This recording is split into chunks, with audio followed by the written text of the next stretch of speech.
Hello दोस्तों, last time हमने बात करी थी कि कैसे आप थाईलैंड के लिए वीज़ा बुक कर सकते हैं, अप्लाई कर सकते हैं। पूरा जो प्रोसेस था मैंने वो आपको पूरा डिटेल में बताया था। लेकिन आपके कुछ क्वेश्चंस उसमें कुछ राइज हो रहे थे, तो मैंने एक एफएक्यू करके बताया। अगर आप जाने का सोच रहे हैं तो आप इस एफएक्यू को आपके जो भी सवाल जो जो आपके सवाल थे, जो कॉमन सवाल जिसका जो भी ट्रैवलर होता है जिसके दिमाग में आते हैं, उसका मैंने एक ट्राई कर रहा हूँ कि मैंने उसके सब लिस्ट क्वेश्चन से उसके आंसर मैं आपको दे पाऊँ। तो चलिए शुरू करते हैं। ये थाईलैंड में थाई बात करेंसी चलती है। थाई बात उसका डिनोमिनेशन है THB करके होता है, और वो अपनी इंडियन करेंसी से थोड़ी सी एक्सपेंसिव है। यानी अपना अपना इंडियन 1 रुपया वहाँ का जाके 2 रुपया बन जाता है। तो आप इस बात को हमेशा ध्यान रखिए कि आपकी इंडियन करेंसी से महंगा है। हमेशा हम थाईलैंड और इंडोनेशिया का कंपैरिजन करते हैं। इंडोनेशिया की करेंसी वीक है लेकिन थाईलैंड की करेंसी स्ट्रॉन्ग है। तो आपको ध्यान रखना है कि थाईलैंड की करेंसी जस्ट डबल है इंडियन रुपीज से। एक हमारे में कंफ्यूजन रहता है कि जो हम थाई बात लेके जाए, जो एक्सचेंज हम कहाँ से करा है, इंडिया से करा है या फिर थाईलैंड में जाके करा है, इंडियन एयरपोर्ट से करा है या थाईलैंड एयरपोर्ट से करा है, या फिर हम USD लेके जाए। तो सबसे बेस्ट तरीका है, आप रुपए कुछ हजार मतलब थाई बात है वो आप पहले से इंडिया में कन्वर्ट करा दीजिए। यानी आप 2 से 3 हजार बात आप इंडिया में आप कन्वर्ट करा दीजिए, और उसको आप साथ में लेके जाइए, और बाकी आप इंडियन रुपी साथ में रखिए। और इंडियन रुपी को आपको वहाँ थाईलैंड में जाके कन्वर्ट कराना है। यानी आपको एयरपोर्ट से निकल के बाहर वहाँ पे जाके आपको सबसे बेस्ट रेट मिलेगी। यानी इंडिया से भी इंडियन एयरपोर्ट, थाईलैंड एयरपोर्ट, सबसे ज़्यादा बेस्ट रेट आपको थाईलैंड में जाके मिलेगी। 2 से 3 हजार बात आप ले जाइए, बाकी के इंडियन रुपीस आप साथ में रखिए। 2-2 हजार रुपये के नोट आजकल बहुत इजी होता है कैरी करना। और आपको थाईलैंड में जाके वहाँ पे आराम से आप होटल में रुकिए, फिर आप बाहर इधर उधर घूमना, कुछ 2-3 शॉप्स पे आप जाना, वहाँ पे आपको सबसे बेस्ट रेट आपको मिल जाएगी। थाईलैंड में फूड हम जो बात करें हम इंडियन पर्सपेक्टिव के हिसाब से, तो वहाँ का फूड थोड़ा सस्ता है।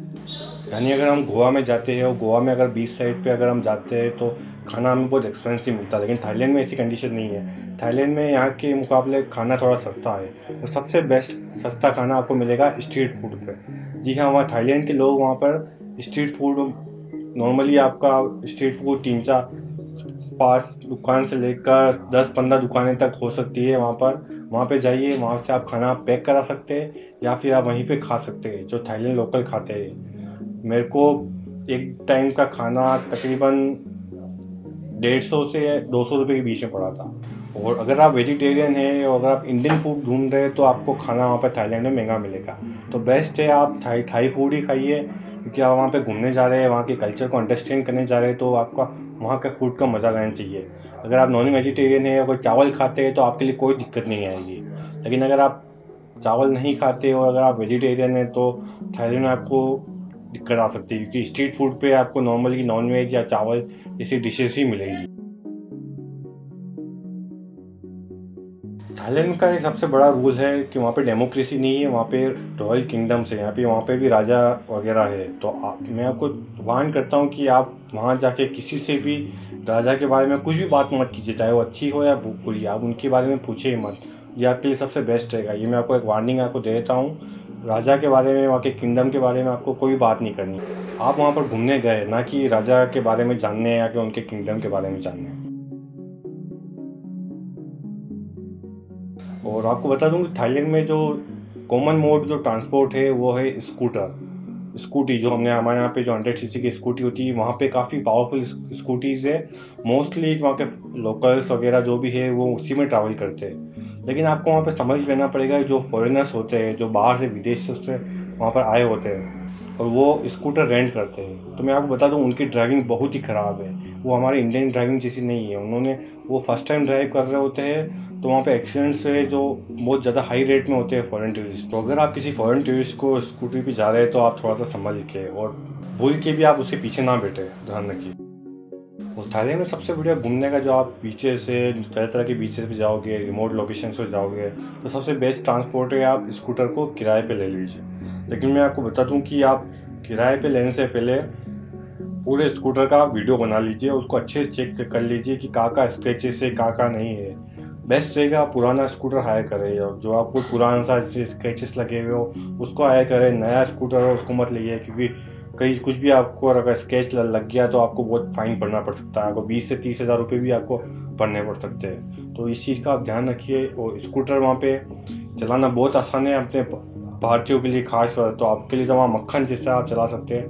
तो लेकिन आपको बता दूं कि आप पहले देख लीजिए कोई स्क्रैचेस या कोई दिक्कत नहीं है। वहाँ के जो स्कूटर है वो बहुत पावरफुल है, वो हमारे इंडियन स्कूटर की जैसे नहीं है कि बहुत वीक है। या वहाँ के बहुत पावरफुल है, मोस्टली आप उसको 70-80 किलोमीटर या 100 किलोमीटर आप कवर कर सकते हैं। मैंने एक दिन के अंदर वहाँ के स्कूटर से, पुराने जितने से स्कूटर से मैंने 150 से 200 किलोमीटर का भी ट्रैवल किया हुआ है, वो भी डबल सवारी के साथ। तो कोई दिक्कत नहीं, यहाँ के स्कूटर बहुत पावरफुल है, 60 से 80 किलोमीटर आराम से चले जाते हैं। और धीरे चलाइए, हेलमेट पहन लिए। और आपको बता दूँ, आपको वहाँ पे पासपोर्ट सबमिट करना पड़ता है।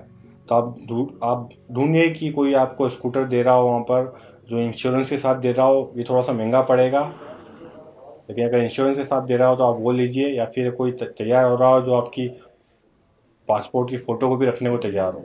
वहाँ के स्कूटर की चार्जेस है वहाँ पे 170 बात से लेकर आपको 300 बात तक के बीच की रेंज में आपको मिल जाएगा। ये प्लेसेस टू प्लेसेस डिफरेंट रहता है, लेकिन वहाँ के स्कूटर आप देखा जाए तो सस्ता है। अगर आप वहाँ के बुद्धिज्म टेम्पल, बैंकॉक में बुद्धिज्म टेम्पल में जा रहे हैं या फिर कहीं किधर भी जा रहे हैं, तो आपको एक बात का ध्यान रखना पड़ेगा कि आपको प्रॉपर ड्रेस पहननी पड़ेगी।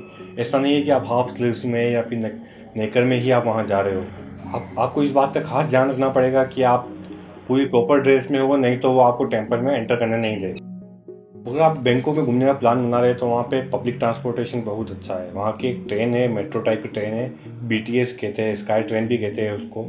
उसका आप लुत्फ उठा सकते हैं। और नॉर्मली पीक आवर्स में वहाँ पे थोड़ा सा भीड़ रहती है, लेकिन वो भी अगर दिल्ली मेट्रो के हिसाब से देखा जाए तो बहुत कम है उसके मुकाबले। तो आप BTS को भी ले सकते हैं। वहाँ पे आपको शायद 150 बात का या 300 रुपये का आपको एक पास मिलता है 1 डे का, उसको ले सकते हैं। तो आप अनलिमिटेड आप ट्रैवल कर सकते हैं। इसके अलावा वहाँ पे जो टैक्सीज है वो काफ़ी महंगी है।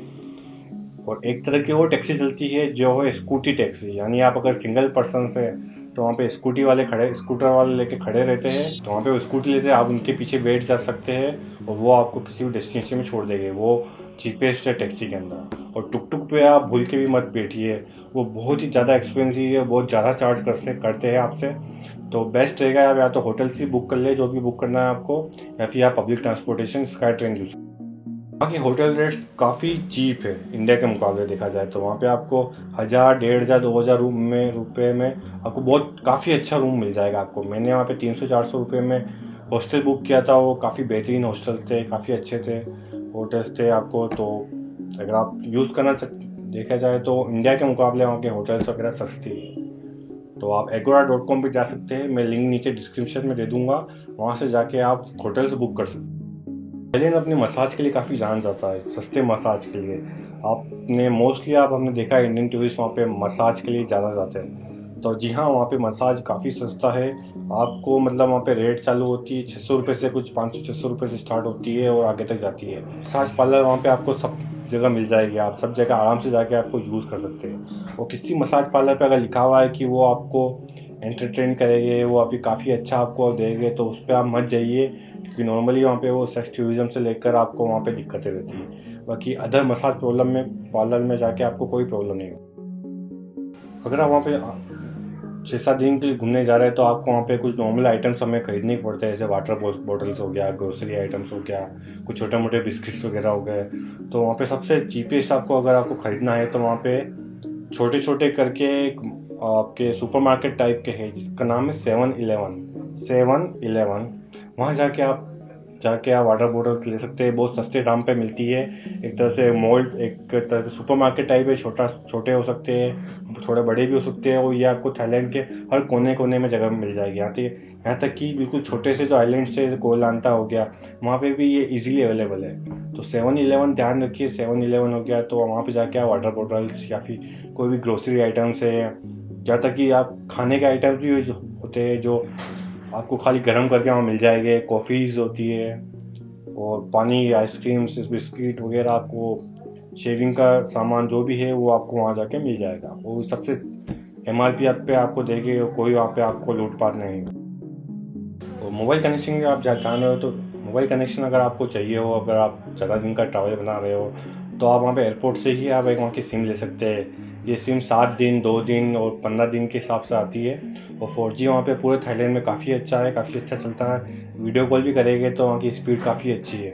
और ये कंपनी है TrueMove करके कंपनी है, जिसका आप सिम कार्ड ले सकते हैं। इसका चार्जेस 500 रुपये से या 600 रुपये ऐसा कुछ है। और उसको मैंने 15 दिन का लिया था और उसमें 5 से 10 GB मुझे 4G इंटरनेट कनेक्शन मिला था। तो ये चीपेस्ट था मुझे। और आप पूरे थाईलैंड में कहीं पे भी जाएंगे तो ये आपको 4G कनेक्शन का मिलेगा अच्छे से। TrueMove का ध्यान रखिए, इसकी सिम आपको बैंकॉक में आप एयरपोर्ट पे उतरेंगे वहाँ से आपको मिल जाएगी। इसके अलावा कुछ दूसरे नेटवर्क्स भी है, डीटेक करके हो गया, लेकिन TrueMove जो है मुझे सबसे सस्ता और सबसे बढ़िया नेटवर्क लगा। थाईलैंड अपने आप में एक बहुत बड़ी कंट्रीज़ है। वहाँ पे छोटे छोटे बीच से लेकर बड़े बड़े बीचेस है, और आपको एक सिटी से लेकर दूसरी सिटीज़ में ट्रैवल करना पड़ता है। तो सबसे बड़ी आपको दिक्कत रहती है कि हम पहले से ऑनलाइन जाके एडवांस बुकिंग कर दें या फिर वहीं जाके बुकिंग करें। तो मैं आपको रिकमेंड करूँगा कि आप वहीं जाके बुकिंग करें। आप जिस होटल में ठहर रहे हैं वहीं से जाके आप बुक कर सकते हैं। अगर आप फेरीज़ या टैक्सीज अगर आप बुक कर सकते हैं, जो आपको सबसे सस्ता जो आपको रेट है वो आपको वहीं जाके लोकल से ही मिलेगा। ऑनलाइन बुक करेंगे तो आपको ये एक्सपेंसिव पड़ेगा। तो आप जाइए वहाँ पे, और वहाँ के होटल से भी मैंने फेरीज बुक की है। तो तकरीबन सारे फेरीज पे सारे टूर एजेंट होते हैं वहाँ पे, सबकी रेट तकरीबन एक जैसी है। तो कुछ भी आप बुक कर रहे हैं, चाहे वो फेरीज हो या फिर कोई या 3 days 4 डे 3 आइलैंड 4 आइलैंड का अगर कोई टूर पैकेज हो, तो जो भी हो वो आप वहीं जाके बुक कीजिए। ऑनलाइन कुछ भी मत बुक करिए। तो एक और बता दूं कि इंडियन ड्राइविंग लाइसेंस है वो वहाँ पर वर्क नहीं करता है। तो आपको अगर वहाँ पे अगर पुलिस ने पकड़ लिया अगर स्कूटर चलाते हुए, तो आपको 1000 रुपये फ़ाइन भरना पड़ सकता है। अगर आपको वहाँ का लाइसेंस चाहिए तो आपको इंटरनेशनल ड्राइविंग लाइसेंस बनाना पड़ेगा। वही वहाँ पे वैध है। इंडियन ड्राइविंग लाइसेंस आपका वहाँ नहीं चलेगा। और अगर आप सोच रहे हैं कि आप ATM से अगर विड्रॉ, वहाँ पे तकरीबन सब जगह ATMs है, लेकिन आप कहीं से भी जाके आप विड्रॉल कर सकते हैं अगर आपका वीज़ा या मास्टर कार्ड है। लेकिन मैं आपको बता दूं कि हर विड्रॉवल पे आपको 400 रुपये तक की आपको एडिशनल आपको चार्जेस लगते हैं। आप कितना भी भले आप 1000 बार 2000 बार कितना भी अमाउंट निकालेंगे तो आपको हर ट्रांजेक्शन पे आपको 400 रुपये देने पड़ेंगे। तो मैं आपको रिकमेंड करूँगा कि जितनी बार भी आप अगर ATM यूज़ करें तो ज़्यादा से ज़्यादा पैसा निकालने की आप उसमें ट्राई करें, ताकि आपको जो चार्जेस है वो आपको ज़्यादा देने नहीं पड़ेंगे। तो भाई दोस्तों, ये थे कुछ क्वेश्चंस जो थाईलैंड में जाने से पहले जो एक ट्रैवलर्स के दिमाग में आते हैं कि क्या ये होगा, क्या ये नहीं होगा। तो होप आपको ये वीडियो पसंद आया होगा। और आगे से और अगर टैक्स और ट्रैवल से रिलेटेड आपको अगर कुछ वीडियोस देखने के लिए आप चैनल को सब्सक्राइब कर सकते हैं नीचे जाके। और अगर आपके कोई क्वेश्चन है थाईलैंड से रिलेटेड, तो आप नीचे जाके कमेंट में जाके आप उसको पूछ सकते हैं। मैं वहाँ पे जाके आपके ट्राई करूँगा कि 24 आवर्स के अंदर अंदर मैं आपके सारे सवालों का जवाब दूँ।